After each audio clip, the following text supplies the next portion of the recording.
Here's a contradiction you've probably never noticed yourself living inside.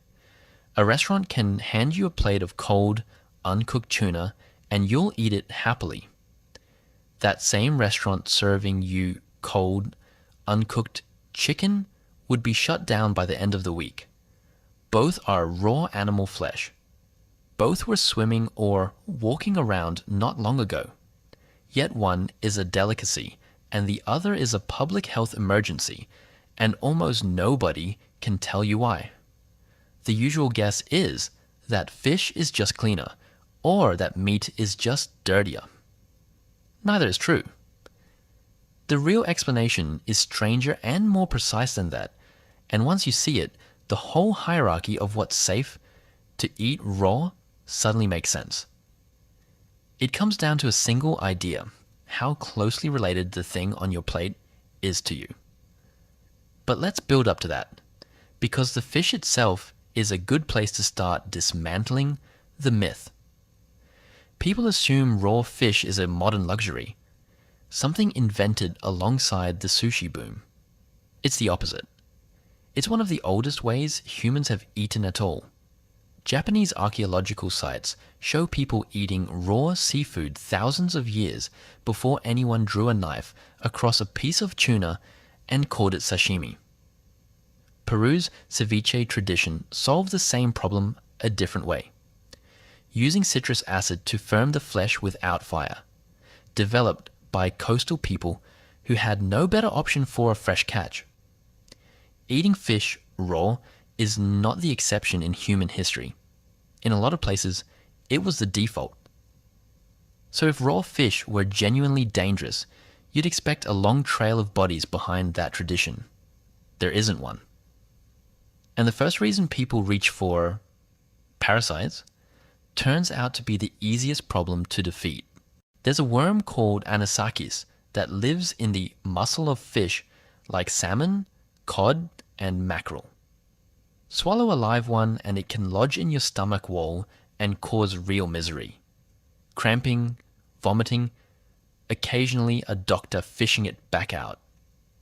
It's a genuine hazard, and it's also almost completely absent from any sushi you'll actually be served.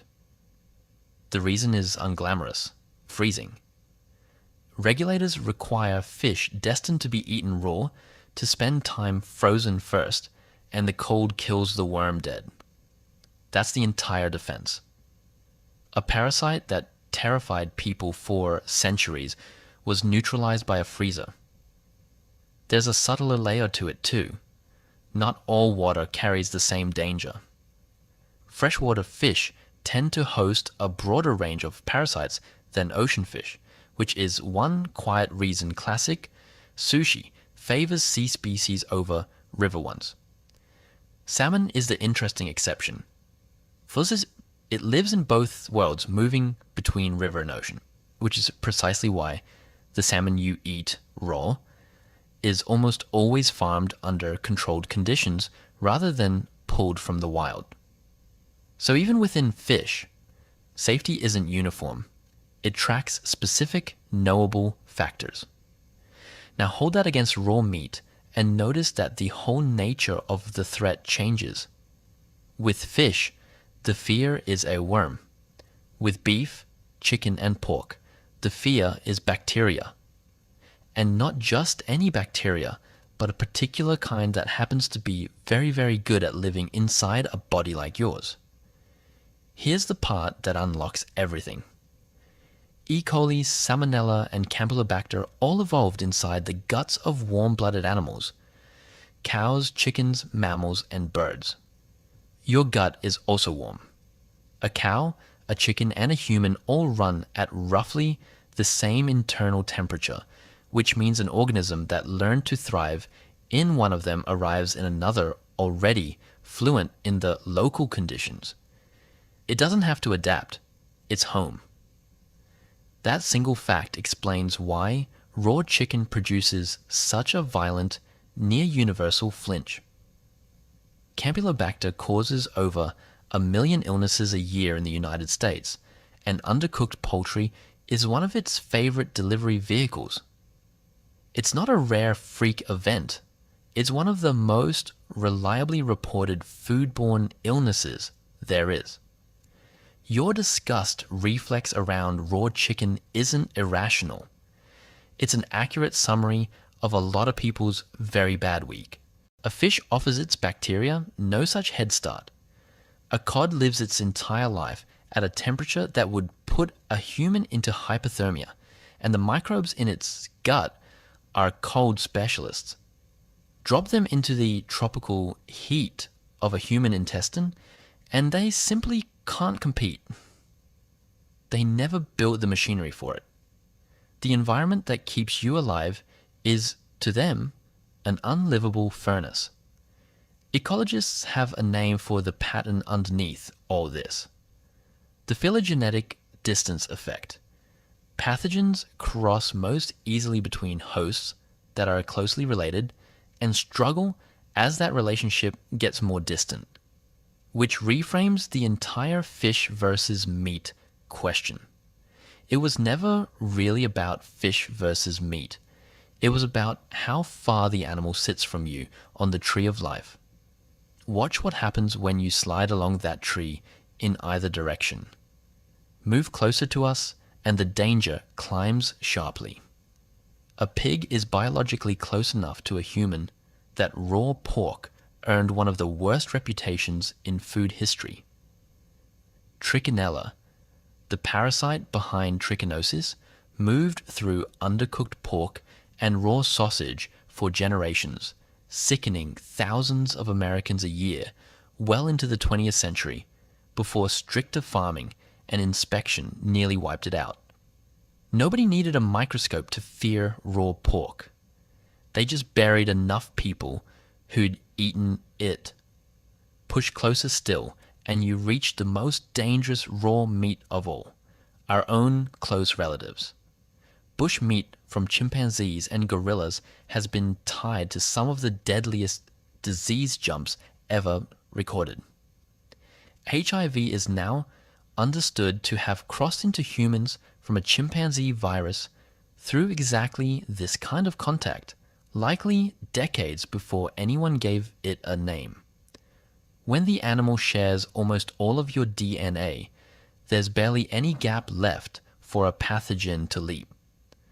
The distance that protects you has closed to nearly nothing. Now slide the other way, all the way out to fish, and you're looking at one of the widest gaps a common food animal can offer. A salmon and a human last shared an ancestor something like 400 million years ago. A cow diverged from us far more recently. That deep gulf of time has had 400 million years to make fish organisms hopelessly ill-suited to your body, while the microbes in beef simply haven't had as long to lose their edge. Distance in time becomes distance in danger. But before you conclude fish is just categorically safe and meat categorically risky, two things break that neat little rule apart. And both are worth sitting with. The first is culture. If avoiding raw meat were a hardwired human instinct, it would show up everywhere. It doesn't. France eats steak tartare, Lebanon eats kibbeh naye, Korea eats yukoi, Italy eats carpaccio. None of them fringe. All of them centuries old and served in serious kitchens. The horror of raw meat isn't built into the species. It's learned, and it varies by region, shaped largely by whichever food safety catastrophe a given culture lived through and remembered. The second complication is the sharpest, because it comes from mammals, eating mammals, and staying fine. Inuit communities have long eaten raw and fermented seal, whale, and caribou, foods like muktuk. Animals far more closely related to us than any fish. By the family tree logic alone, that should be riskier than raw beef. But those animals spend their whole lives in near freezing conditions, which keeps their bacterial load utterly different from a warm feedlot's. And there's the twist. Distance isn't only about ancestry. is also about the temperature the organism grew up in. The Arctic and the ocean arrive at the same safety from opposite directions.